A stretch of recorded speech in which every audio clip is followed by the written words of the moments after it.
नमस्कार, लोकहित live news चॅनलमध्ये आपले सर्वांचे स्वागत। पाहूया आजच्या काही ताज्या घडामोडी। उमरखेड येथील गोसी गावंडे महाविद्यालय येथे पत्रकार सन्मान सोहळा संपन्न।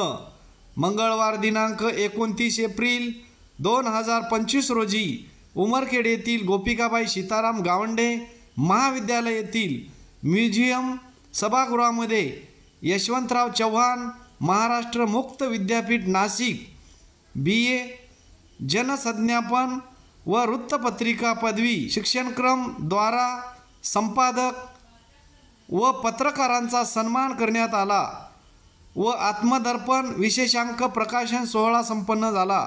या कार्यक्रमाला विभागीय संचालक डॉक्टर सुभाष सोनुने, उपविभागीय अधिकारी सखाराम मुळे, शिक्षणशास्त्र विद्याशाखा डॉक्टर दयाराम पवार, पोलीस निरीक्षक शंकर पांचाळ, अध्यक्ष यवतमाळ जिल्हा अखिल कुणबी समाज संस्था रामभाऊ देवसरकर, महाविद्यालयाचे सचिव यामा राऊत हे उपस्थित होते। सर्वप्रथम मान्यवरांच्या हस्ते स्वर्गीय नारायणराव वानखेडे, स्वर्गीय अनंतराव देवसरकर, स्वर्गीय आत्मारामजी गावंडे, बाळशास्त्री जांभेकर यांच्या प्रतिमेचे पूजन करण्यात आले। यावेळी मंचावर उपस्थित मान्यवरांचा शाल श्रीफळ, पुष्पगुच्छ व भारताचे संविधान आणि सन्मान चिन्ह देऊन सत्कार करण्यात आला। यावेळी सर्व पत्रकारांचा भारताचे संविधान, शाल श्रीफळ, पुष्पगुच्छ आणि सन्मान चिन्ह देऊन गौरव करण्यात आला। यावेळी मंचावर उपस्थित मान्यवरांनी अतिशय मोलाचे मार्गदर्शन केले। या कार्यक्रमाचे आयोजन महाविद्यालयाचे प्राचार्य केंद्रप्रमुख डॉक्टर MB कदम सर यांनी केले। या कार्यक्रमाचे सूत्रसंचालन व प्रास्ताविक लाभशेटवार सर यांनी केले।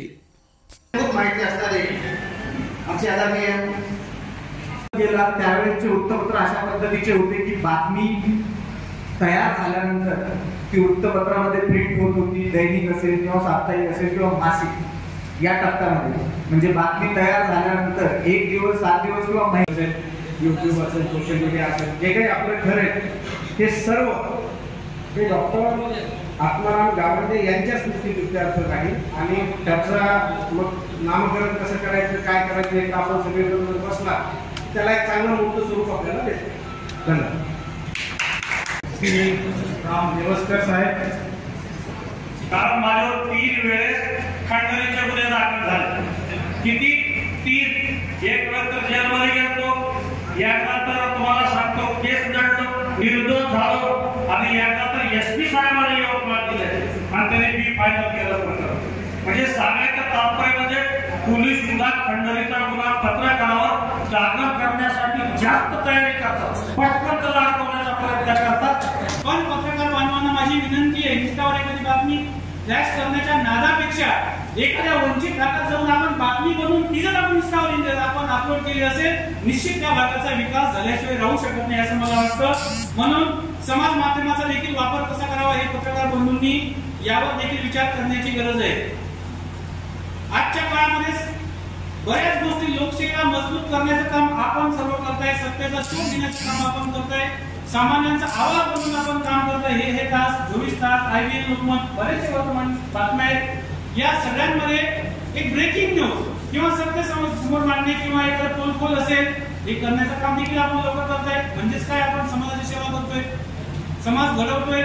या कामामध्ये देखील आपण पण हे सर्व करताना ज्ञान, संयम आणि आपल्यामध्ये जबाबदारी असेल तर निश्चित आपण चांगल्या प्रकारे काम करतोय। जिथे शब्द थकतात कधी कधी आपला सर्वांचा अनुभव असेल, जेव्हा एखाद्या शासन दरबारी आपण काम करतोय किंवा एखाद्या काम वारंवार सांगतोय, जिथे शब्द थकतात तिथे पत्रकारांचा धैर्य सुरू होतोय। पत्रकाराची भूमिका अजून समोरची आहे। पत्रकार फक्त बातमी देत नाही तर अशा वेळेस तो इतिहास देखील घडवण्याचं काम पत्रकार करत असतो। म्हणून या पत्रकारांच्या भूमिकेमध्ये काम करताना आपण अनेक वेळेस तुमच्यावर बऱ्याच वेळेचे वाईट प्रसंग देखील आले असतील, पण कुठल्याही गोष्टीला न घाबरता, कारण तुमचं कामच असं आहे की धैर्य सत्य समोर मांडणे। आणि जेव्हा एखादी गोष्ट तुम्ही सत्य मांडण्याचा प्रयत्न करता तेव्हा कुठल्याही या गोष्टीला तुम्ही हारात येत नसावं असं मला वाटतंय। या शिक्षण क्रमाच्या माध्यमातून तुम्ही खूप चांगल्या प्रकारे या भागामध्ये या परिसरामध्ये तुम्ही सेवा करताय, या परिसराला किंवा या भागामध्ये जे जे तुम्हाला देता येईल त्याचं तुम्ही काम करताय. सांगितले की विदर्भापेक्षा मराठवाड्यापर्यंत पण देखील बातमी देण्याचं काम तुम्ही करताय. खरं किती मोठं कौतुक आहे. आजच्या काळामध्ये